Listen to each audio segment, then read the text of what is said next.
Hebatnya Eka Cipta dari jualan biskuit bisa bangun kerajaan Sinarmas.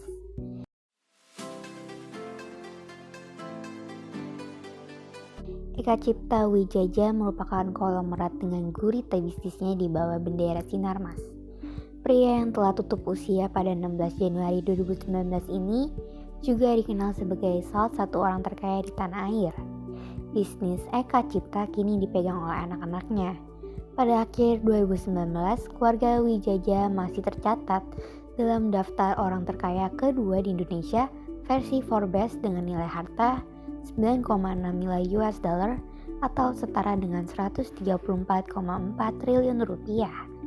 Sebelum jadi konglomerat, Eka Cipta memiliki kisah panjang dalam membangun bisnisnya. Eka Cipta datang merantau ke Indonesia, tepatnya Makassar di usianya yang 9 tahun. Dia menyusul ayahnya yang sudah lebih dahulu tiba. Ex-Menteri BUMN Dahlan Iskan dalam laman pribadinya menyebut Eka Cipta tinggal di sebuah rumah dengan dinding bambu dan beratap daun rumbia. Ayahnya sudah memiliki usaha toko kecil-kecilan. Eka yang memiliki nama kecil yaitu Ek Jong saat itu sudah lebih tertarik untuk membantu ayahnya jualan ketimbang sekolah. Dia memilih untuk menjual barang dagangannya keliling kampung, bukan hanya sekedar menjaga toko.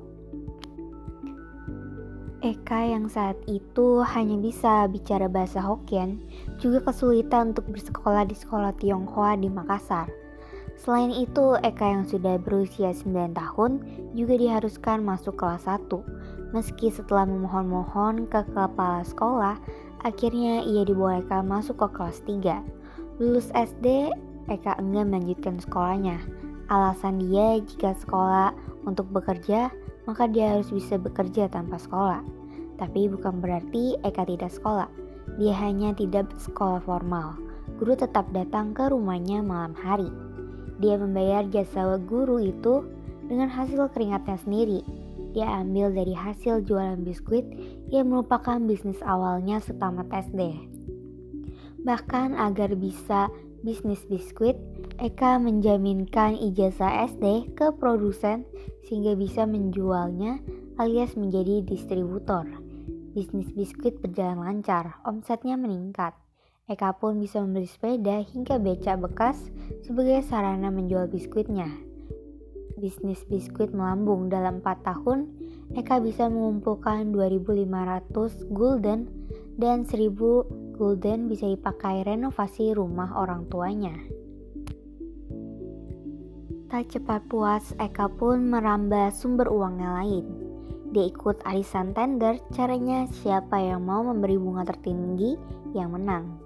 Cuma di bisnis ini Eka gagal karena kondisi ekonomi kacau saat Jepang masuk Makassar 1941. Dana Eka di arisin tender pun menghilang bersama pemenang tender. Meski amsyong tak membuat Eka putus asa. Ide-ide bisnisnya selalu muncul begitu saja. Pernah saat Eka duduk di pantai melihat truk tentara membuang barang rongsokan mulai dari besi, kayu, karung terigu, karung semen, seng, dan lain-lainnya. Tidak semua itu, Eka Cipta juga berkali-kali bangkrut hingga sempat menjual sebagian asetnya. Setelah banyak jatuh bangun di Makassar, Eka pindah ke Surabaya dan disinilah Sinarmas mulai dibangun dan diresmikan. Kala itu masih CV Sinarmas. Mengutip dari laman resmi Sinarmas, pilar bisnis Sinarmas dari bisnis perusahaan meluas ke kertas dan sawit. Pada 1972, Eka Cipta Wijaya mendirikan pabrika soda kimia, Ciwi Kimia, yang kemudian menjadi pabrik kertas pertama Sinarmas. Sinarmas juga mengembangkan bisnis di sektor layanan keuangan seperti asuransi dan perbankan. Itu adalah PT Internas Arta Leasing Company yang berdiri pada 1982. Pada 1986 ada Sinarmas Mas Forestry mulai mengelola hutan tanaman pertamanya. Krisis 1998 bukan menjadi penghalang Eka Cipta mengembangkan perusahaannya. Sinarmas mulai melebarkan sayapnya di bidang penyediaan energi, perdagangan besar, serta infrastruktur telekomunikasi. Lalu pada 2006, Sinarmas mengakuisisi Bank Sinta dan menjadi Bank Sinarmas. Tidak sampai di situ, saat ini diketahui membangun industri telekomunikasi melalui smartphone, industri pengembangan, dan real estate mencakup Sinarmas Land. Ada juga pilar kesehatan mencakup Eka Hospital, serta membentuk organisasi kemanusiaan seperti Yayasan Dharma Eka Cipta dan pendidikan seperti Sinarmas World Academy. Jadi hingga saat ini secara total, Sinarmas bergerak melalui 7 pilar pebisnis, dari pulp dan kertas, agribisnis dan pangan, layanan keuangan, pengembangan dan real estate, telekomunikasi, energi dan infrastruktur, serta layanan kesehatan. Itu dia mengenai hebatnya Eka Cipta yang dari berjualan biskuit bisa membangun kerajaan Sinarmas. Sekian dulu episode Poppy Yellow pada hari ini. See you di next episode. Bye!